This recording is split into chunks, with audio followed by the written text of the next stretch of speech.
Hello every one. +2 എല്ലാം കഴിഞ്ഞ് 2025 Jake വേണ്ടി പ്രിപ്പയർ ചെയ്യുന്ന കുട്ടികളുടെ അടുത്താണ് എനിക്കിന്ന് സംസാരിക്കാനുള്ളത്. ഓക്കെ, അപ്പോൾ 2025 ജെയ് എക്സാമിന് എങ്ങനെ തയ്യാറെടുക്കാം, അതിൽ പ്രത്യേകിച്ച് മാത്തമാറ്റിക്സ് എങ്ങനെ പ്രിപ്പയർ ചെയ്യാം എന്നുള്ളതിനെ കുറിച്ചാണ് ഞാൻ സംസാരിക്കാൻ പോകുന്നത്. ആൻഡ് ബൈ ദ വേ, എന്നെ അറിയാത്തവർക്ക് വേണ്ടിയിട്ട് ഞാനൊന്ന് ഇൻട്രൊഡ്യൂസ് ചെയ്യാം. എൻ്റെ പേര് മുഹമ്മദ് ഇക്ബാൽ എന്നാണ്. ഞാൻ സൈലത്തിലെ മാത്തമാറ്റിക്സ് ഫാക്കൽറ്റിയാണ്. ഞാൻ IIT മദ്രാസിലാണ് പഠിച്ചത്. നിങ്ങൾ എല്ലാവരും സ്വപ്നം കാണുന്ന ഒരു ഇൻസ്റ്റിറ്റ്യൂട്ടാണ് IIT മദ്രാസിൽ. അവിടെ നിന്ന് BTech MTech ഒക്കെ കിട്ടി. അവിടെ ബ്രാഞ്ച് ടോപ്പറും മെഡലിസ്റ്റും ഒക്കെ ആയിരുന്നു.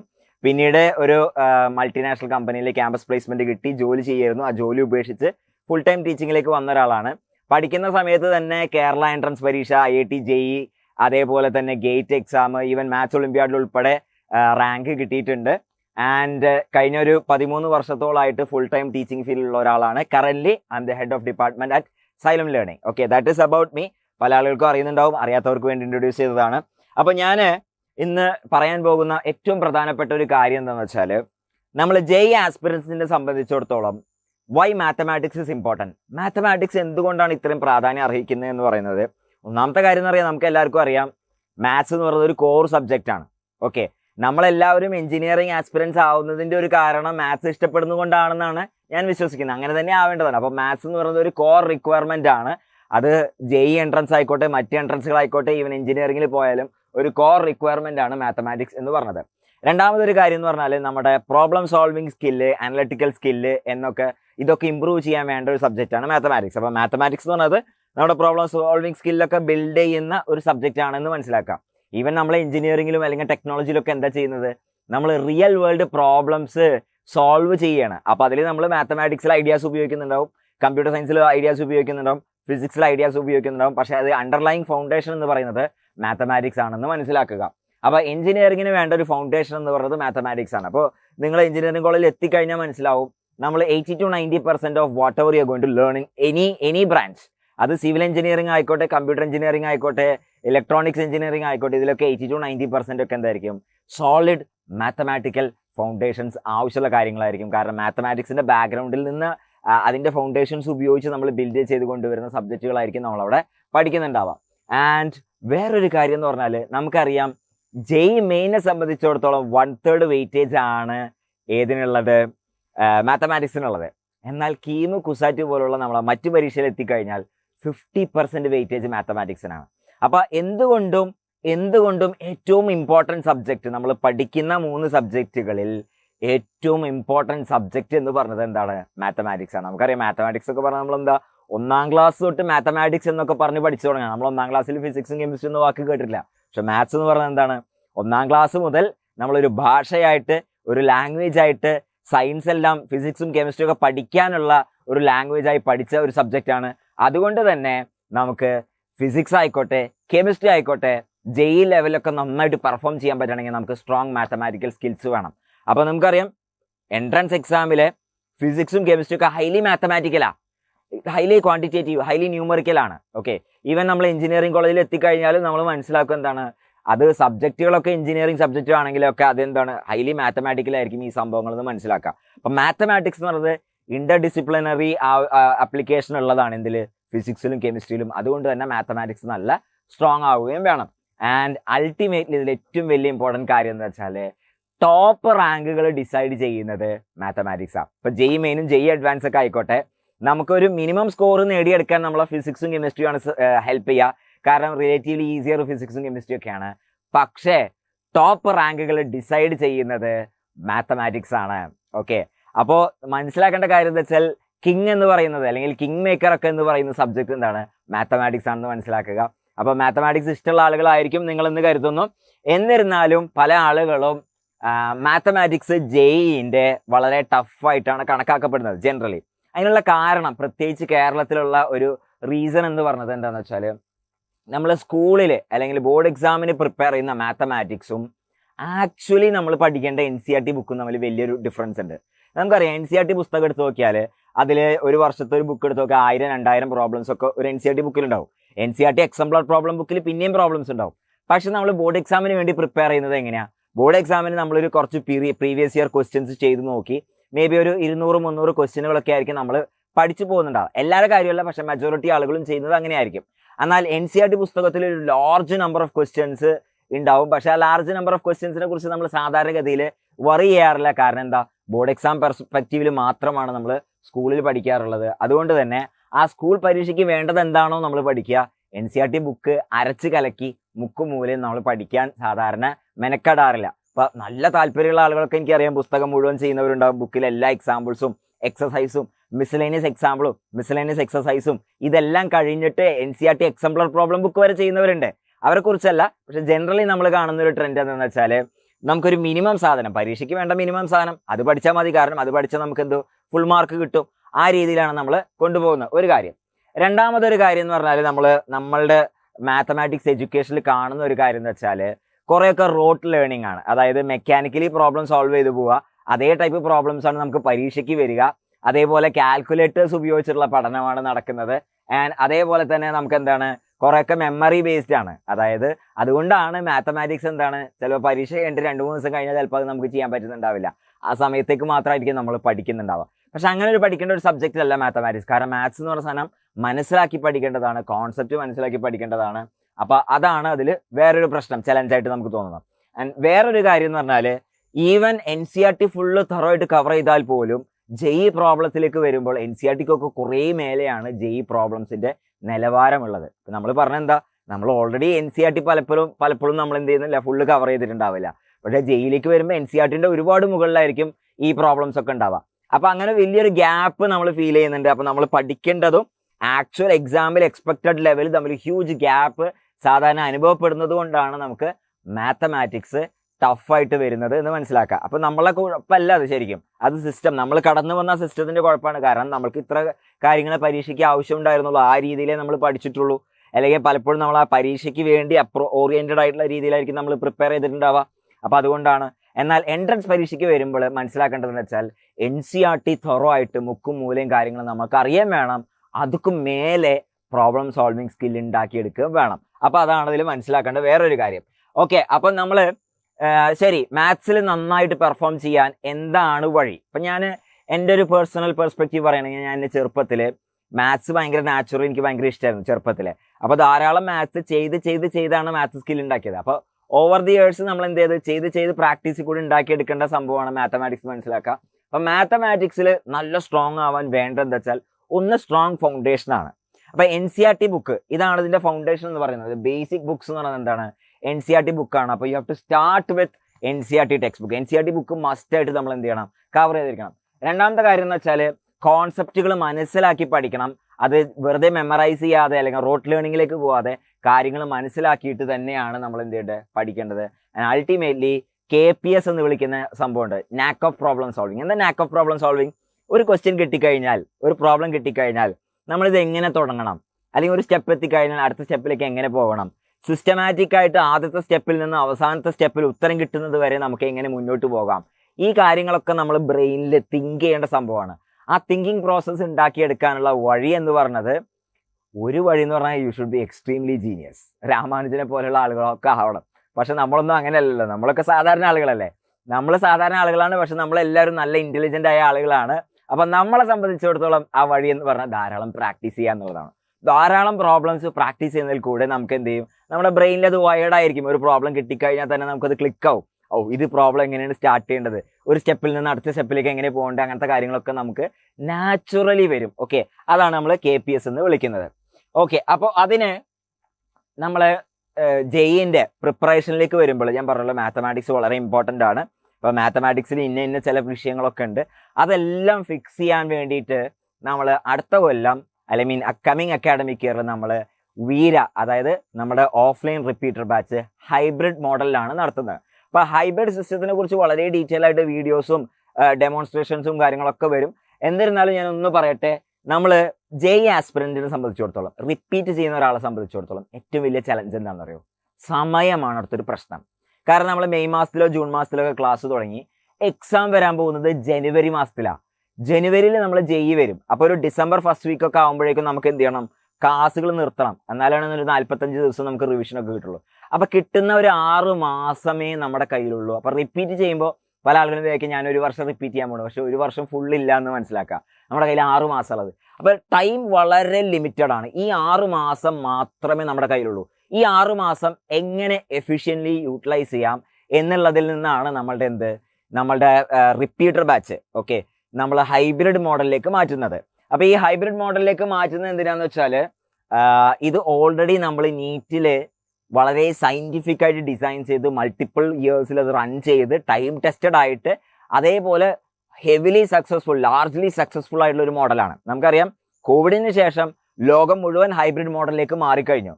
പക്ഷെ നമ്മളിവിടെ ചെയ്യുന്ന ഹൈബ്രിഡ് മോഡൽ എന്ന് പറഞ്ഞാൽ എന്താണ്, ഈ എൻട്രൻസ് എക്സാമിനും കൂടി യൂട്ടിലൈസ് ചെയ്യുന്ന രീതിയിൽ അതിൽ വേണ്ട ഫൈൻ ട്യൂണിങ് കാര്യങ്ങളൊക്കെ ചെയ്ത് സയൻറ്റിഫിക്കലി ഡിസൈൻ ചെയ്ത് അതേപോലെ തന്നെ ടൈം ടെസ്റ്റഡ് ആയിട്ട് ഓക്കെ മൾട്ടിപ്പിൾ ഇറ്ററേഷനിൽ കൂടെ കടന്നു പോയിട്ടുള്ള ഒരു ഹൈബ്രിഡ് മോഡലാണ് നമ്മൾ സ്വീകരിക്കാൻ പോകുന്നത്. അപ്പോൾ അതുകൊണ്ട് തന്നെ അതിൻ്റെതായ അഡ്വാൻറ്റേജസ് ഇതിൽ നമ്മൾ ചെയ്യുന്ന മെയിൻ സംഭവം എന്ന് വെച്ചാൽ ഒന്ന് സെൽഫ് പേസ്ഡ് ലേണിംഗ് ആണ്. ഇപ്പോൾ ഹൈബ്രിഡ് മോഡൽ നടക്കുന്നത് വളരെ സിമ്പിളാണ്. നമ്മൾ ഒരു ഡേ വരുന്നു, ആ ഡേയിൽ നമ്മൾ എന്ത് ചെയ്യും, നമ്മുടെ സ്വന്തം കംഫർട്ടിൽ നമ്മൾ വീട്ടിലാണെങ്കിൽ ഹോസ്റ്റലാണെങ്കിൽ ഇരുന്നിട്ട് നമ്മൾ എന്ത് ചെയ്യുന്നു, ക്ലാസ്സിൽ നമ്മളെ ആപ്പിൽ നമ്മുടെ ടാബ്ലറ്റ് ഉണ്ടാവും, ആ ടാബ്ലറ്റിൽ ആപ്പിലെ ക്ലാസ്സുകൾ റെക്കോർഡഡ് ക്ലാസ്സുകൾ നമ്മൾ കാണുന്നു. ആ റെക്കോർഡഡ് ക്ലാസ് കാണുന്നതിൻ്റെ ഒപ്പം തന്നെ നമ്മുടെ കയ്യിൽ എന്തുണ്ടാവും, നമുക്കതിൻ്റെ മെറ്റീരിയൽ ഉണ്ടാവും, പ്രിന്റഡ് മെറ്റീരിയൽ ഉണ്ടാവും. ആ പ്രിന്റഡ് മെറ്റീരിയൽ ഒരു വർക്ക് ബുക്ക് മോഡലിലാണ് ഉണ്ടാവുക. അപ്പോൾ ക്ലാസ് നമ്മൾ കേൾക്കുന്നതിൻ്റെ ഒപ്പം നമ്മളത് നോട്ട് ഉണ്ടാക്കുകയും അതിലെ പ്രോബ്ലംസ് സോൾവ് ചെയ്യുകയൊക്കെ ചെയ്യും. ഇവിടുത്തെ ഏറ്റവും വലിയൊരു അഡ്വാൻറ്റേജ് എന്ന് പറഞ്ഞാൽ ഇതെന്താണ്, നമുക്ക് സെൽഫ് പേസ്ഡ് ആയിട്ട് പോവാം. പല ആളുകളും പല സ്പീഡിലാവും പഠിക്കുന്നുണ്ടാവുക.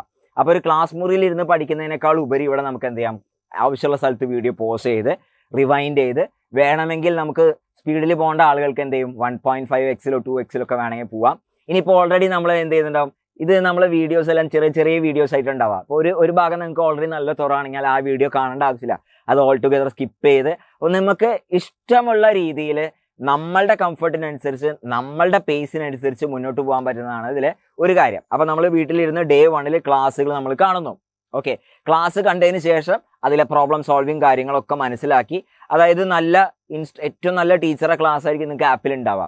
ആ ഇൻസ്ട്രക്ടർ ലെഡ് പ്രോബ്ലം സോൾവിങ് സെഷനിലൂടെയൊക്കെ നമ്മൾ കടന്നു പോയതിന് ശേഷം ഈ നോട്ട്സ് എല്ലാം ഉണ്ടാക്കി മെറ്റീരിയൽ തന്നെ നമ്മൾ ആ പ്രോബ്ലംസ് ഒക്കെ സോൾവ് ചെയ്ത് ഓക്കെ അതിനുശേഷം നമ്മൾ എന്ത് ചെയ്യുന്നു, നെക്സ്റ്റ് ഡേ നമ്മൾ എന്ത് ചെയ്യുന്നു, ക്ലാസ് മുറിയിലേക്ക് വരികയാണ്. അപ്പം നമ്മൾ ഇപ്പം ചെയ്യുന്ന ഒരു മെത്തേഡിൻ്റെ ഒരു അഡ്വാൻറ്റേജ് എന്ന് പറഞ്ഞാൽ എന്താ, നമ്മളൊന്ന് സെൽഫ് ലേൺഡ് ആയിട്ട് പഠിക്കുന്നു, സെൽഫ് പേസ്ഡ് ആയിട്ട് പഠിക്കുന്നു, നമ്മുടെ സ്പീഡിൽ തന്നെ പഠിക്കുന്നു.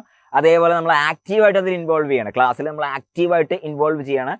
ആ ക്ലാസ് നമുക്ക് വേണ്ട സമയത്തൊക്കെ പോസ് ചെയ്ത് സ്വന്തമായിട്ട് നോട്ടൊക്കെ ഉണ്ടാക്കി ഓക്കെ അത്രയും സമയം എടുത്തിട്ട് തന്നെയാണ് നമ്മൾ പഠിക്കുന്നുണ്ടാവുക. നെക്സ്റ്റ് ഡേ നമ്മൾ ക്ലാസ്സിലേക്ക് വരുമ്പോൾ നമ്മൾ ക്ലാസ്സിൽ ടീച്ചേഴ്സായിട്ട് പിന്നെയും നമുക്ക് എന്ത് ചെയ്യാൻ പോവാണ്, ഓഫ്ലൈൻ ക്ലാസ് കിട്ടാൻ പോവാണ്. അപ്പോൾ ഓഫ്ലൈൻ ക്ലാസ്സിൽ നമുക്ക് എന്ത് ചെയ്യാം, ഡയറക്റ്റ് ആയിട്ട് ടീച്ചേഴ്സായിട്ട് ഇൻട്രാക്ട് ചെയ്യാനുള്ള ഓപ്ഷൻ. കാരണം സാധാരണ ഒരു ഓഫ്ലൈൻ ക്ലാസ്സിൽ നമ്മൾ ആദ്യമായിട്ട് പോവുകയാണെങ്കിൽ നമ്മൾ എന്താവും, നമുക്ക് ചോദിക്കാനൊന്നും തോന്നുന്നുണ്ടാവില്ല. കാരണം എന്താ, നമ്മൾ ഈ സബ്ജക്റ്റ് തീരെ കേട്ടിട്ടുണ്ടാവില്ല, നമ്മൾ തീരെ ടച്ച് ഉണ്ടാവില്ല. പക്ഷെ ഇവിടെ എന്താണ്, നമ്മൾ ഓൾറെഡി പഠിച്ചിട്ടാണ് നമ്മൾ ക്ലാസ്സിലേക്ക് വരുന്നത്. അപ്പോൾ ക്ലാസ്സിലേക്ക് വന്നു കഴിഞ്ഞാൽ പിന്നെയും നമ്മൾ എന്ത് ചെയ്യുന്നു, പിന്നെയും ടീച്ചർ നമ്മൾ എന്ത് ചെയ്യുന്നു, പ്രോബ്ലംസ് നമ്മൾ പുതിയ പ്രോബ്ലംസ് ചെയ്യുന്നു, പിന്നെയും ടീച്ചറെ കൂടെ ഇരുന്ന് നമുക്ക് പ്രോബ്ലംസ് ചെയ്യുന്നു. അതാണ് ഇവിടെ നടക്കുന്നത്. അപ്പോൾ ഇവിടെ വലിയൊരു അഡ്വാൻറ്റേജ് എന്ന് പറഞ്ഞാൽ കേരളത്തിലുള്ള സൈലത്തിൻ്റെ എല്ലാ സെൻറ്ററുകളിലും സെയിം മെറ്റീരിയലും സെയിം സ്ലൈഡുകളും തന്നെയായിരിക്കും റൺ ചെയ്യുന്നുണ്ടാവുക. So irrespective of the centre that you are going to choose, irrespective of the classroom that you are going to sit, നിങ്ങൾക്ക് എല്ലാം കിട്ടാൻ പോകുന്നത് സെയിം സിസ്റ്റവും സെയിം മെറ്റീരിയലും സെയിം സ്ലൈഡ്സും കാര്യങ്ങളും ഒക്കെ തന്നെയായിരിക്കും എന്ന് മനസ്സിലാക്കുക. അപ്പോൾ ഇൻട്രാക്റ്റീവ് ആയിട്ടുള്ള സെഷനിൽ കൂടെ പോകുന്നു. ആൻഡ് ഇതിൽ ഏറ്റവും വലിയൊരു പ്രത്യേകത എന്ന് പറഞ്ഞാൽ ഇതിലെ ഫീഡ്ബാക്ക് മെക്കാനിസം. നമ്മളൊരു ഡേ 1 പഠിച്ച കാര്യങ്ങൾ നെക്സ്റ്റ് ഡേ ക്ലാസ് തുടങ്ങുന്നതിന് മുമ്പ് ചെറിയൊരു മോക്ക് എക്സാമിൽ കൂടെ നമ്മൾ എന്ത് ചെയ്യുന്നു, നമ്മളൊന്നൊരു ഫീഡ്ബാക്ക് എടുക്കുകയാണ്. ഇതെങ്ങനെയാണ് നമ്മൾ പ്രിപ്പയർ ചെയ്തത്, എവിടേക്കാണ് നമ്മുടെ ഗ്യാപ്പുകൾ വന്നതെന്ന് കൃത്യമായിട്ട് മനസ്സിലാക്കും. അതിനനുസരിച്ച് നമുക്ക് അന്നത്തെ ഓഫ്ലൈൻ ക്ലാസ് ബെസ്റ്റ് പോസിബിൾ രീതിയിൽ നമുക്ക് ഉപയോഗപ്പെടുത്താൻ പറ്റും. കാരണം എന്താണെന്നറിയോ, നമ്മൾ ഓൾറെഡി ആ സബ്ജക്റ്റ് ടച്ച് ഉണ്ടാവും. സാധാരണ ഒരു ഓഫ്ലൈൻ ക്ലാസ്സിൽ പോയിരിക്കുമ്പോൾ നമ്മൾ എന്താണ്, ടീച്ചർ ഇങ്ങനെ ലെക്ചർ നടത്തുന്നുണ്ടാവും. ചിലപ്പോൾ നമുക്ക് പലപ്പോഴും പേടിയായിരിക്കും സംശയം ചോദിക്കാൻ. ഓക്കെ, ഇവിടെ നമ്മൾ ഓൾറെഡി റെഡി ആയിട്ടാണ് ക്ലാസ്സിലേക്ക് വരുന്നത്, നമ്മൾ ഓൾറെഡി കണ്ടിട്ടുണ്ട്, അതിനുശേഷം നമ്മളൊരു എക്സാം എഴുതിയിട്ടുണ്ട്. അപ്പോൾ ഇത് വളരെ സക്സസ്ഫുള്ളി നമ്മൾ വർഷങ്ങളായിട്ട് ഡെമോൺസ്ട്രേറ്റ് ചെയ്ത ഒരു മോഡലാണ്. നമ്മളുടെ സമയം, ആ ലിമിറ്റഡ് സമയം ഏറ്റവും ബെസ്റ്റ് രീതിയിൽ ഉപയോഗപ്പെടുത്താൻ പറ്റുന്ന ഒരു മോഡൽ കൂടിയാണ്. ആൻഡ് അതിനൊക്കെ പുറമെ നമ്മൾ ക്ലാസ് മുറിയിൽ ടീച്ചറായിട്ട് ഇൻട്രാക്ട് ചെയ്യാനുള്ള ഓപ്പർച്യൂണിറ്റിക്ക് പുറമെ ടീച്ചേഴ്സ് നിങ്ങളുടെ ഹോസ്റ്റലിൽ വന്ന് പീരിയോഡിക്കലി ഡൗട്ട് ക്ലിയർ ചെയ്ത് തരികയും കാര്യങ്ങളും ഒക്കെ ഉണ്ടാവും എന്ന് മനസ്സിലാക്കുക. ആൻഡ് ഇതെല്ലാം കൊണ്ട് തന്നെ നമുക്ക് വെൽ ഇൻ അഡ്വാൻസ് പോർഷൻ തീർക്കാൻ പറ്റും. ഡിസംബർ 10 ആകുമ്പോഴേക്കും, അതായത് ആക്ച്വൽ ജനുവരിയിലെ ജെഇക്ക് 45 ദിവസം മുമ്പ് നമ്മൾ പോർഷൻസ് തീർക്കുകയും പിന്നീട് സഫീഷ്യൻറ്റ് ടൈം റിവിഷനും കാര്യങ്ങൾക്കും ഒക്കെ ഉണ്ട് എന്ന് മനസ്സിലാക്കുക. അപ്പോൾ ഡീറ്റെയിൽ ആയിട്ട് ഹൈബ്രിഡ് മോഡലിനെ കുറിച്ച് വീഡിയോസ് വരുന്നുണ്ടാവും. വളരെ സിമ്പിളാണ് കാര്യം. ഒരു ഡേ നമ്മൾ എന്ത് ചെയ്യുന്നു, നമ്മളുടെ സ്വന്തം കംഫർട്ടിലിരുന്ന് നമ്മളുടെ വീട്ടിലോ ഹോസ്റ്റലിലോ ഇരുന്ന് നമ്മുടെ ക്ലാസ്സുകൾ കേൾക്കുന്നു. ഏറ്റവും ബെസ്റ്റ് ക്ലാസ്സുകൾ തന്നെ നിങ്ങൾക്ക് ആക്സസ് കിട്ടും. ആ ക്ലാസ് നിങ്ങൾക്ക് സ്ട്രക്ചേർഡ് ആയിട്ട് ഡെയിലി നിങ്ങളുടെ അടുത്ത് പറഞ്ഞിട്ടുണ്ടാവും, ഇന്ന ടോപ്പിക്കുകളാണ് നിങ്ങൾ പഠിക്കേണ്ടത്. നിങ്ങൾ വറി ചെയ്യേണ്ട യാതൊരു ആവശ്യമില്ല. ഏതൊക്കെ ചാപ്റ്റേഴ്സ് ആണ് നിങ്ങൾ പഠിക്കേണ്ടത്, ഏതൊക്കെ ടോപ്പിക്കാണ് പഠിക്കേണ്ടത് എന്നുള്ളത് നിങ്ങളുടെ ടൈം ടേബിളിൽ തന്നിട്ടുണ്ടാവും. ആ ടോപ്പിക്ക് നിങ്ങൾ വീഡിയോസ് കാണുന്നു, അതിൻ്റെ ഒപ്പം തന്നെ ആ വർക്ക് ബുക്ക് ഉപയോഗിച്ച് നമ്മൾ ആ പ്രോബ്ലംസ് ചെയ്യുന്നു, ആക്റ്റീവായിട്ട് ആ ലേണിംഗിൽ പാർട്ടിസിപ്പേറ്റ് ചെയ്യുന്നു. പിന്നത്തെ ദിവസം പിന്നെ നമ്മൾ ഇന്ററാക്റ്റീവ് സെഷനിലേക്ക് വരാൻ പോകുന്ന ക്ലാസ് മുറിയിലേക്ക് വരുന്നു. അപ്പോഴേക്കും നമ്മൾ ഒരു ഐഡിയ ഉണ്ടാക്കി എടുത്തിട്ടുണ്ടാവും. അപ്പോൾ ടീച്ചേഴ്സായിട്ട് ക്വസ്റ്റ്യൻസ് ഡിസ്കസ് ചെയ്യാനും സംശയം ചോദിക്കാനും ഒക്കെ ധാരാളം സമയം നിങ്ങൾക്ക് ക്ലാസ്സിൽ തന്നിട്ടുണ്ടാവും. ആൻഡ് ഈ വർഷം നമ്മൾ മാത്തമാറ്റിക്സിൽ വലിയൊരു വ്യത്യാസം കൊണ്ടുവരാൻ പോവുകയാണ്. മാത്സിന് 50% കൂടുതൽ സമയം നമ്മൾ തരാൻ പോവുകയാണ്. അപ്പോൾ ആ മാത്സിന്റെ പ്രാധാന്യം ഉൾക്കൊണ്ട് തന്നെ കൂടുതൽ 50% കൂടുതൽ സമയം, ഫിസിക്സും കെമിസ്ട്രിനേക്കാൾ കൂടുതൽ സമയം എക്സ്ട്രാ ഒരു അവർ കണ്ട് നമ്മൾ എന്ത് ചെയ്യുന്നു, മാത്തമാറ്റിക്സിന് ഓരോ ദിവസവും തരാൻ കൂടി പോവുകയാണ്. അപ്പം മാത്തമാറ്റിക്സിൽ ഡ്രമാറ്റിക് ആയിട്ടുള്ള ഒരു ചേഞ്ച് നമുക്ക് ഉണ്ടാക്കിയെടുക്കാനുള്ള ഒരു ഓപ്പർച്യൂണിറ്റി കൂടിയാണ് ഇപ്രാവശ്യം നമുക്ക് വന്നിരിക്കുന്നത്. ഓക്കെ, അപ്പം മാത്സ് റെക്കോർഡഡ് ക്ലാസ്സിനെ കുറിച്ച് എങ്ങനെയാണ് മാത്സ് റെക്കോർഡഡ് ക്ലാസ് ഉണ്ടാവുക എന്നുള്ളത് ഞാനൊന്ന് ജസ്റ്റ് ഒന്ന് എക്സ്പ്ലെയിൻ ചെയ്ത് തരാം. അപ്പം മാത്സിന് പല ആളുകളുടെയും ഒരു പ്രശ്നം എന്താണെന്ന് വെച്ചാൽ, ശരിക്കും നമുക്ക് മാത്സിൽ നല്ല പ്രോബ്ലം സോൾവിങ് സ്കിൽ ഉണ്ടാക്കിയെടുത്താൻ പ്രീവിയസ് ഇയർ JEE ക്വസ്റ്റ്യൻസ് നല്ലോണം ചെയ്താൽ മതി. ധാരാളം പ്രീവിയസ് ഇയർ JEE ക്വസ്റ്റ്യൻസ് നമ്മുടെ കയ്യിലുണ്ട് താനും. പക്ഷേ പ്രീവിയസ് ഇയർ JEE ക്വസ്റ്റ്യൻസ് എടുക്കുമ്പോഴാണ് നമുക്ക് മനസ്സിലാവുക ഇത് ചെയ്യാനുള്ള ബേസിക്സ് പല ആളുകൾക്കും മിസ്സിംഗ് ആയിരിക്കും. അപ്പം അതുകൊണ്ട് തന്നെ നമ്മൾ എന്താ ചെയ്തിരിക്കണമെന്ന് വെച്ചാൽ, നമ്മൾ NCERT ടെക്സ്റ്റ് ബുക്ക് ഉപയോഗിച്ചിട്ട് തന്നെയാണ് ക്ലാസ്സുകളെല്ലാം സ്റ്റാർട്ട് ചെയ്യുന്നത്. അതായത് NCERT ടെക്സ്റ്റ് ബുക്കിലെ ക്വസ്റ്റ്യൻസുകളും NCERT ടെക്സ്റ്റ് ബുക്കിലെ NCERT എക്സാംപ്ലർ പ്രോബ്ലം ബുക്കിലെ പ്രോബ്ലംസും ഉൾപ്പെടെ ചെയ്തിട്ടായിരിക്കും നമ്മൾ അടുത്ത ലെവലിലേക്ക് പോകുന്നുണ്ടാവുക എന്നുള്ളത് മനസ്സിലാക്കുക. അതാണ് ഒന്നാമത്തെ കാര്യം. രണ്ടാമത്തെ കാര്യം എന്ന് പറഞ്ഞാൽ, നമ്മൾ കോൺസെപ്റ്റ് എല്ലാം പഠിച്ച് ഇതെങ്ങനെയാണ് ഇത് വർക്ക് ചെയ്യുന്നത്, ലോജിക്കൊക്കെ പറഞ്ഞ് അതേസമയം എവിടെ എന്ത് ഫോർമുലയാണ് പ്രോബ്ലത്തിന് അപ്ലൈ ചെയ്യണമെന്നൊക്കെ ഹൈലൈറ്റ് ചെയ്തിട്ട് തന്നെയായിരിക്കും നമ്മുടെ ക്ലാസ്സുകളിലൂടെ പോകുന്നുണ്ടാവുക. ആൻഡ് അൾട്ടിമേറ്റ്ലി ക്ലാസ്സുകളുടെ ഒക്കെ വലിയൊരു ഉദ്ദേശം എന്ന് പറഞ്ഞാൽ ധാരാളം പ്രോബ്ലം സോൾവിങ് എൻകറേജ് ചെയ്ത് KPS, ഞാൻ നേരത്തെ പറഞ്ഞ നാക്ക് ഓഫ് പ്രോബ്ലം സോൾവിങ് ഉണ്ടാക്കിയെടുക്കുകയാണ് ചെയ്യുന്നത്. ആൻഡ് ഈ വീഡിയോസ് ഒക്കെ ചെറിയ ചെറിയ വീഡിയോസ് ആയിട്ടാണ് ചെയ്തിരിക്കുന്നത്. ഓക്കെ, ഓരോ ദിവസവും നിങ്ങൾക്ക് കാണാനുള്ള വീഡിയോസ് കുഞ്ഞു കുഞ്ഞു ടോപ്പിക്കുകളായിട്ട് ബിഗ് സൈസ്ഡ് വീഡിയോസ് ആയിട്ടാണ് ഉണ്ടാക്കിയിരിക്കുന്നത്. ആ വീഡിയോസ് നിങ്ങൾക്ക് എടുത്തു നോക്കിയാൽ മനസ്സിലാവും, ചെറിയ ഡ്യൂറേഷനുള്ള, ഓക്കെ, മേ ബി 5 മിനിറ്റ് മുതൽ ഒരു 20-25 മിനിറ്റുള്ള കുഞ്ഞു കുഞ്ഞു വീഡിയോസ് ഒക്കെ ആയിരിക്കും ഉണ്ടാവുക. ആ വീഡിയോസ് ഒരു ടോപ്പിക്ക് പഠിക്കുക, ആ വീഡിയോ കാണുക, അടുത്ത ടോപ്പിക്ക് നമുക്ക് അടുത്ത വീഡിയോ. ഏത് സമയം വേണമെങ്കിലും നിങ്ങൾക്ക് ഏത് ടോപ്പിക്കിലും സംശയം ഉണ്ടെങ്കിൽ തിരിച്ചു വരികയും ആ സംശയം ക്ലിയർ ചെയ്യാനുള്ള ഓപ്പർച്യൂണിറ്റി എന്ത് ചെയ്തിട്ടുണ്ടാവും, ഈ വീഡിയോ ലെക്ചറിൽ ഉണ്ടാവും. ആൻഡ് അതേപോലെ തന്നെ large number of short cuts ഈ വീഡിയോയിൽ ഉൾപ്പെടുത്തിയിട്ടുണ്ട് എന്ന് മനസ്സിലാക്കുക. അപ്പോൾ പ്രോബ്ലംസ് ഒക്കെ സോൾവ് ചെയ്യുന്ന സമയത്ത് NCERT ടെക്സ്റ്റ് ബുക്കിലെ പ്രോബ്ലംസും NCERT എക്സാംപ്ലറുടെ പ്രോബ്ലംസും കേരള എൻട്രൻസിന്റെ പ്രോബ്ലംസ്, JEE മെയിൻ്റെ problems and JEE advance level problems വരെ അതിൽ ഉൾപ്പെടുത്തിയിട്ടുണ്ടാവും. ഇപ്പൊ ഞാനിതിൽ ഒരു എക്സാമ്പിൾ കാണിച്ചു തരാം. നമുക്ക് ഇവിടെ നോക്കിക്കേ, ഞാനിപ്പോ ട്രിഗ്നോമെട്രിന്റെ ക്ലാസ്സിന്റെ ഡേ 1 ആണ്. അപ്പൊ ട്രിഗ്നോമെട്രി നമുക്കറിയാം 10ാം ക്ലാസ്സിലെ പഠിച്ചുള്ള കാര്യമാണ്. അപ്പൊ 10ാം ക്ലാസ്സിൽ പഠിച്ച ട്രിഗ്നോമെട്രിന്റെ ബേസിക്സ് ഓൺവേർഡ്സ് ഞാൻ അതിൽ തുടങ്ങുന്നുണ്ട്. 10ാം ക്ലാസ്സിൽ എന്താണോ നമ്മൾ പഠിച്ചു തുടങ്ങിയത് ആ ബേസിക് ഡെഫിനിഷൻ ഓൺവേർഡ്സ് ആണ് നമ്മൾ ട്രിഗ്നോമെട്രി തുടങ്ങുന്നത്. അപ്പൊ അങ്ങനെ എല്ലാ ചാപ്റ്റേഴ്സും അബ്സല്യൂട്ട് ബേസിക്സ് തന്നെയാണ് തുടങ്ങുന്നത്. അബ്സല്യൂട്ട് ബേസിക്സ് നന്നായിട്ട് അറിയുന്ന ആളുകൾക്ക് സിമ്പിൾ ആയിട്ട് ആ ഭാഗം സ്കിപ്പ് ചെയ്യാം. കാരണം അങ്ങനെ ചെറിയ ചെറിയ വീഡിയോസ് ആയിരിക്കും ആപ്പിൽ ഉണ്ടാവുക. അപ്പൊ അത് മനസ്സിലാക്കുക. ആ രീതിയിലാണ് നമ്മുടെ ക്ലാസ്സുകൾ ഡിസൈൻ ചെയ്തിട്ടുണ്ടാവുക എന്ന് മനസ്സിലാക്കുക. വളരെ സിമ്പിൾ ആയിട്ട് വളരെ കംഫർട്ടബിൾ ആയിട്ട് നമുക്ക് എന്ത് ചെയ്യാൻ പറ്റും, ബോറിംഗ് ഒന്നും ഇല്ലാതെ നമ്മളുടെ സ്വന്തം സൗകര്യത്തിനനുസരിച്ച് എത്ര തവണ വേണമെങ്കിലും കാണാം. പക്ഷെ ഒരു തവണ കണ്ടാൽ തന്നെ മനസ്സിലാവുന്ന രീതിയിൽ തന്നെയാണ് കാര്യങ്ങളെല്ലാം എക്സ്പ്ലെയിൻ ചെയ്തിരിക്കുന്നത് എന്ന് മനസ്സിലാക്കുക. യെസ്, ഇനി നമ്മൾ നെക്സ്റ്റ് നമ്മളെ മെറ്റീരിയൽ, വേറൊരു ഫീച്ചർ എന്ന് പറഞ്ഞാൽ ഞാൻ പറഞ്ഞല്ലോ, നിങ്ങൾക്ക് എല്ലാവർക്കും ഡെയിലി പ്രിന്റഡ് മെറ്റീരിയൽസ് തരുന്നുണ്ടാവും. അപ്പൊ ഈ പ്രിന്റഡ് മെറ്റീരിയൽ എന്ന് പറഞ്ഞ സാധനം എന്താണ്, ഒരു സ്ട്രക്ചേർഡ് ലേണിംഗ് പാത്ത് അതിലുണ്ടാക്കിയെടുത്തിട്ടുണ്ട്. അതായത് ഇപ്പൊ നമ്മൾ 80 ദിവസമാണ് നമ്മൾ ക്ലാസ്സിൽ ഇരിക്കുന്നതെങ്കിൽ 80 ദിവസമായിരിക്കും നമ്മൾ വീഡിയോ ക്ലാസ്സുകൾ കാണുന്നുണ്ടാവാം. അപ്പൊ ഓരോ ദിവസവും എന്താ ചെയ്യേണ്ടത് എന്നുള്ളത് മെറ്റീരിയൽ കൃത്യമായിട്ട് എഴുതിയിട്ടുണ്ടാവും. Day 1, Day 2 അങ്ങനെ എഴുതിയിട്ടുണ്ടാവും. അപ്പൊ നിങ്ങൾക്ക് കിട്ടുന്ന ആ മെറ്റീരിയലില് കൃത്യമായിട്ട് divided into daily sections and sub sections. ആ ഓരോ സെക്ഷൻ എടുത്തു നോക്കിയാലും അതിലെന്തൊക്കെയാണ് പഠിക്കേണ്ടത് എന്നുള്ളത് കൃത്യമായിട്ട് അതിൽ കൊടുത്തിട്ടുണ്ടാവും. രണ്ടാമത്തെ വെച്ചാൽ പ്രോഗ്രസീവ് ഡിഫിക്കൽട്ടി ലെവൽ. അപ്പൊ ഞാൻ പറഞ്ഞു വളരെ ബേസിക് ക്വസ്റ്റ്യൻസ് തൊട്ട് പതുക്കെ അത് ഞാൻ പറഞ്ഞു NCERT ടെക്സ്റ്റ് ബുക്കും NCERT എക്സാംപ്ലർ പ്രോബ്ലം ബുക്കും കവർ ചെയ്ത് അഡ്വാൻസ് ലെവൽ വരെയുള്ള പ്രോബ്ലംസ് നമ്മളതിൽ ചെയ്യുന്നുണ്ട്. ആൻഡ് ഇതിൽ ഏറ്റവും വലിയ ഹൈലൈറ്റ് എന്ന് പറഞ്ഞാൽ large number of problems, around 5000 മേലെ പ്രോബ്ലംസ് നമ്മുടെ മെറ്റീരിയൽ ഉണ്ടാവും. ഇത് നോട്ട് ചെയ്യേണ്ട കാര്യമാണ്. ഞാൻ പറയുന്നു, കേരളത്തിലല്ല ഇന്ത്യയിൽ തന്നെ എനിക്ക് തോന്നുന്നില്ല ഇത്രയും സമയം കൊണ്ട് ഇത്രയും നമ്പർ ഓഫ് പ്രോബ്ലംസ് വേറെ ആരും നമ്മളെ പഠിപ്പിക്കുന്നുണ്ടാവില്ല. നമ്മൾ ക്ലാസ് മുറിയിൽ കവർ ചെയ്യുന്ന പ്രോബ്ലംസ് ആണ്. അതായത് നമ്മൾ ഓൺലൈൻ ക്ലാസ്സും ഓഫ്ലൈൻ ക്ലാസ്സിലുമായിട്ട് 5000-ലധികം പ്രോബ്ലംസ് നമ്മൾ മാത്തമാറ്റിക്സിൽ കവർ ചെയ്യുന്നുള്ള ഗ്യാരണ്ടിയാണ് നിങ്ങൾക്ക് കിട്ടാൻ പോകുന്നത്. അതും ഏറ്റവും ബേസിക് ലെവൽ തൊട്ട് അഡ്വാൻസ് ലെവൽ വരെയുള്ള ഹാൻഡ് പിക്ക് പ്രോബ്ലംസ് അതിലുണ്ടാവും. ആൻഡ് ഈ മെറ്റീരിയൽ എന്ന് പറയുന്ന സാധനം മനസ്സിലാക്കേണ്ട കാര്യം എന്താണെന്ന് വെച്ചാൽ ഇതൊരു ഡുവൽ ഫങ്ഷനാലിറ്റി ആണ്. ഇത് ടെക്സ്റ്റ് ബുക്കാണ്, ഇത് കംപ്ലീറ്റ് റെഫറൻസ് ബുക്കാണ്. കാരണം ഇതിൽ എല്ലാ ഫോർമുലകളും പ്രോബ്ലംസ് ഒക്കെ ഉണ്ടാവും. അതേപോലെ ഇതൊരു വർക്ക് ബുക്കും ആണ്. അപ്പോൾ നമ്മൾ ഓരോ പ്രോബ്ലം ചെയ്ത് കഴിഞ്ഞാൽ അതിന് വർക്കൗട്ട് ചെയ്യാനുള്ള സ്പേസ് ഉൾപ്പെടെ അതിൽ കൊടുത്തിട്ടുണ്ട്. ആൻഡ് അൾട്ടിമേറ്റ്ലി നമുക്കത് വളരെ കളർഫുള്ളും എൻഗേജിങ് ആയിട്ടുള്ള വിഷ്വൽ ലേണിങ്ങിനെ ഹെൽപ്പ് ചെയ്യുന്ന രീതിയിലാണ് മെറ്റീരിയൽസ് ഡിസൈൻ ചെയ്തിരിക്കുന്നത്. ഇതിൻ്റെ പ്രിന്റഡ് വേർഷൻ കളർ കോപ്പി ആയിട്ട് തന്നെ നിങ്ങൾക്ക് കിട്ടും. അപ്പോൾ ഇതിൽ മനസ്സിലാക്കേണ്ട കാര്യം നോക്കിക്കേ, നമ്മുടെ ഈ മെറ്റീരിയൽ ഒരു എക്സാമ്പിൾ ഞാൻ കാണിച്ചു തരാം. ഫോർ എക്സാമ്പിൾ നമ്മൾ ട്രിഗ്നോമെട്രി എന്ന് പറഞ്ഞ ചാപ്റ്ററിന്റെ മെറ്റീരിയലാണ് കാണുന്നത്. അതിന്റെ ഡേ 1 ആണ് കാണുന്നത്. ഞാൻ നേരത്തെ പറഞ്ഞ പോലെ 10ാം ക്ലാസ്സിൽ പഠിക്കേണ്ട കാര്യങ്ങളെല്ലാം ശ്രദ്ധിക്കണം. ഇതെല്ലാം നമ്മൾ ആപ്പിൽ ചെറിയ ചെറിയ വീഡിയോസ് ആയിട്ട് നിങ്ങൾക്ക് കവർ ചെയ്ത് തന്നിട്ടുണ്ടാവും. 10ാം ക്ലാസ്സിൽ പഠിക്കേണ്ട കാര്യങ്ങളെല്ലാം തൊട്ട് കവർ ചെയ്യുന്നുണ്ട്. പിന്നെ കണ്ടോ, നമ്മളിതാ NCERT ടെക്സ്റ്റ് ബുക്കിലെ പ്രോബ്ലംസും കേരള എൻട്രൻസിനുള്ള ക്വസ്റ്റ്യൻസ്, കേരള എൻട്രൻസിന് വന്ന ക്വസ്റ്റ്യനുകൾ. ഓക്കെ, പിന്നെ ഇതാ അടുത്ത ടോപ്പിക്കിലേക്ക് പോയി, നമ്മൾ സെക്കൻഡ് ടോപ്പിക്കിലേക്ക് പോയി. ആ സെക്കൻഡ് ടോപ്പിക്കിലും ബേസിക് കാര്യങ്ങളെല്ലാം അഗെയിൻ ഇതൊക്കെ 10ാം ക്ലാസ് ലെവൽ കാര്യങ്ങളാണ്. 10ാം ക്ലാസ് ലെവൽ കാര്യങ്ങളെല്ലാം കവർ ചെയ്ത് അഗെയിൻ കണ്ടോ, 10ാം ക്ലാസ് ലെവൽ കാര്യങ്ങളെല്ലാം കവർ ചെയ്ത് ധാരാളം പ്രോബ്ലംസ് ചെയ്ത് തന്നെയാണ് പോകുന്നത്. അഗെയിൻ ഇതെല്ലാം 10ാം ക്ലാസ് കാര്യങ്ങളാണ്. ഇതെല്ലാം കവർ ചെയ്തിട്ടാണ് നമ്മൾ പോകുന്നത്. Kerala entrance questions. ഇവിടെയൊന്നും JEE ക്വസ്റ്റ്യനുകൾ കാണുന്നുണ്ടാവില്ല. ഇവിടെയൊക്കെ ബേസിക് കാര്യങ്ങളാണ് പഠിപ്പിക്കുന്നത്. ഓക്കെ, അത് കഴിഞ്ഞിട്ട് നമ്മൾ കുറച്ച് കഴിയുമ്പോഴേക്കും എന്താവും, IIT അഡ്വാൻസിന്റെ ക്വസ്റ്റ്യൻ വരെ പൈതഗോറിയൻ ഐഡന്റിറ്റീസ് എത്തുമ്പോഴേക്കും IIT അഡ്വാൻസിന്റെ ക്വസ്റ്റ്യൻസ് വരെ നമ്മൾ ചെയ്യുന്നുണ്ട്. IIT JEE 2009 ക്വസ്റ്റ്യൻ, അങ്ങനെ അത് കൃത്യമായിട്ട് JEE മെയിൻ 2021 ക്വസ്റ്റ്യൻ.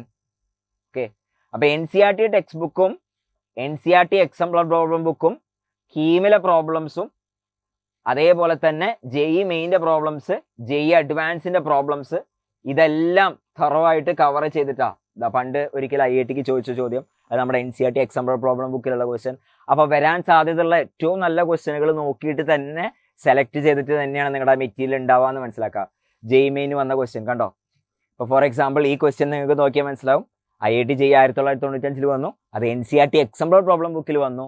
അത് ആ ക്വസ്റ്റ്യൻ തന്നെ കണ്ടോ 2019 JEE മെയിൻ മോഡിഫൈ ചെയ്ത് ചോദിച്ചിട്ടുണ്ട്. അപ്പൊ ഇങ്ങനത്തെ കാര്യങ്ങളെല്ലാം നോട്ട് ചെയ്തിട്ട് ആണ് നമ്മളെ മെറ്റീരിയൽ ഉൾപ്പെടുത്തിയിരിക്കണം. അത്രയും കളർഫുൾ ആയിട്ടുള്ള മെറ്റീരിയൽ ആണ്. നമുക്കിത് നിങ്ങൾക്ക് പ്രിന്റഡ് ഫോമിൽ തന്നെയാണ് കിട്ടാൻ പോകുന്നത്. കളർഫുൾ ആയിട്ട് തന്നെ നിങ്ങളുടെ പ്രിന്റഡ് ഫോമിൽ കിട്ടും. അപ്പോൾ ഇതിൽ പറയുന്ന കാര്യം വളരെ സിമ്പിളാണ്. നമ്മളുടെ ഈ മെക്കാനിസം എയിം ചെയ്യുന്നത് എന്താ വെച്ചാൽ, വലിയൊരു പ്രോബ്ലം, അതായത് റിപ്പീറ്റ് ചെയ്യുന്ന ആളുകൾ ഫേസ് ചെയ്യാൻ പോകുന്ന വലിയൊരു പ്രോബ്ലം എന്ന് പറഞ്ഞാൽ ലിമിറ്റഡ് ടൈമാണ്. ആ ടൈമിനുള്ളിൽ എങ്ങനെ മാത്സ് അല്ലെങ്കിൽ മറ്റ് സബ്ജക്റ്റുകളൊക്കെ ഇതേ മെക്കാനിസം തന്നെയാണ്, ഞാൻ മാത്സിനെ കുറിച്ച് സ്പെസിഫിക്കലി പറയാണ്, പഠിച്ചെടുക്കാം. അതേപോലെ തന്നെ റിവിഷൻ എങ്ങനെ ചെയ്യാം, അതേപോലെ ഹൈ ക്വാളിറ്റി പ്രോബ്ലംസ് നമുക്ക് എങ്ങനെ ചെയ്യാം, അതേസമയം എന്താണ് ബേസിക്സ് ഓൺവേർഡ്സ് ഉള്ള കാര്യങ്ങൾ എങ്ങനെ പഠിച്ചെടുക്കാം. അപ്പോൾ നമ്മളെ മെറ്റീരിയൽ NCERT മുതൽ കീം മുതൽ JEE മെയിൻ മുതൽ അഡ്വാൻസ് ലെവൽ വരെയുള്ള ക്വസ്റ്റ്യനുകൾ വേറെവർ റിക്വയർഡ് നിങ്ങൾക്ക് ഉൾപ്പെടുത്തിയിട്ടുണ്ടെന്ന് മനസ്സിലാക്കുക. അടുത്ത കൊല്ലം ഒക്കെ നിങ്ങൾ കേരള എൻട്രൻസും JEE മെയിനൊക്കെ മോറോലെസ് സെയിം ഡിഫിക്കൽറ്റി ലെവലുകളായിരിക്കും, അല്ലെങ്കിൽ സെയിം പാറ്റേണിലുള്ള എക്സാംസ് ആയിരിക്കും. കാരണം കമ്പ്യൂട്ടർ ബേസ്ഡ് എക്സാമിലേക്ക് മാറിയല്ലോ കീമൊക്കെ. അപ്പോൾ എല്ലാ പരീക്ഷകൾക്കും ഒരേ സമയം ഒരേപോലെ തന്നെ പ്രിപ്പയർ ചെയ്യാനുള്ള രീതിയിലാണ് ഇത് ഉണ്ടാക്കിയിരിക്കുന്നത്. അതേസമയം ഓരോരുത്തർക്കും പേഴ്സണലൈസ്ഡ് ലേണിംഗ് ഇതിലേക്കൂടെ സാധിക്കും. ഓൾറെഡി നല്ല ബേസിക്സും കാര്യങ്ങളുള്ള ആളുകൾക്കൊക്കെ വേണമെങ്കിൽ ആ വീഡിയോസ് സ്കിപ്പ് ചെയ്ത് അടുത്ത ടോപ്പിക്കിലേക്ക് വേഗം പോവാം. കൂടുതൽ സമയം എടുക്കേണ്ടവർക്ക് കൂടുതൽ സമയം എടുത്ത് പഠിക്കാം. ഓക്കെ, അപ്പോൾ ആ രീതിയിലാണ് ഇത് ഉപയോഗപ്പെടുത്തിയിരിക്കുന്നത്. ഇത് നീറ്റിൽ നമ്മൾ ഓൾറെഡി ഇംപ്ലിമെന്റ് ചെയ്ത് ഹൈലി സക്സസ്ഫുൾ ആയ ഒരു മോഡൽ കൂടിയാണ്. അതേസമയം നമ്മൾ മനസ്സിലാക്കേണ്ട കാര്യം എന്ന് വെച്ചാൽ മാത്തമാറ്റിക്സിന് കുറച്ചും കൂടി പ്രാധാന്യം കൊടുത്ത് ഏറ്റവും കൂടുതൽ നമ്പർ ഓഫ് പ്രോബ്ലംസ് ഒക്കെ ചെയ്തിട്ടായിരിക്കും നമ്മളിത് മുന്നോട്ട് പോകുന്നുണ്ടാവുക. അപ്പോൾ നിങ്ങളെല്ലാവരെയും ഞാൻ ഈ പ്രോഗ്രാമിലേക്ക് ഇൻവൈറ്റ് ചെയ്യാണ്. ഇതിന്റെ ഭാഗമാവുകയാണെങ്കിൽ എനിക്ക് ഉറപ്പ് പറയാൻ പറ്റും, നിങ്ങൾ ഇത് കൃത്യമായിട്ട് ഉപയോഗപ്പെടുത്തുകയാണെങ്കിൽ നിങ്ങൾക്ക് മാത്തമാറ്റിക്സിലെ 99% ലഭിക്കാൻ പറ്റുമെന്നുള്ള ഗ്യാരണ്ടി കൂടി ഇതിന്റെ കൂടെ ഞാൻ തരികയാണ്. കാരണം അത്രമാത്രം റിഗറസ് ആയിട്ടുള്ള മെറ്റീരിയലാണ് നിങ്ങളുടെ കയ്യിൽ കിട്ടാൻ പോണത്. അത്രമാത്രം ഡീറ്റെയിൽ ആയിട്ടുള്ള വീഡിയോ ക്ലാസ്സസും അതേപോലെ ഷോർട്ട് കട്ടുകളും കാര്യങ്ങളും ഒക്കെ ഉൾപ്പെടുത്തിയിട്ടുള്ള അടിപൊളി സംഭവമാണ് കാത്തിരിക്കുന്നത്. So I invite you all to become a part of this Veera JEE 2025 batch. അപ്പോൾ നമുക്കിനി എന്ത് ചെയ്യാം, ക്ലാസ് മുറിയിൽ കണ്ടുമുട്ടാം. See you, bye by.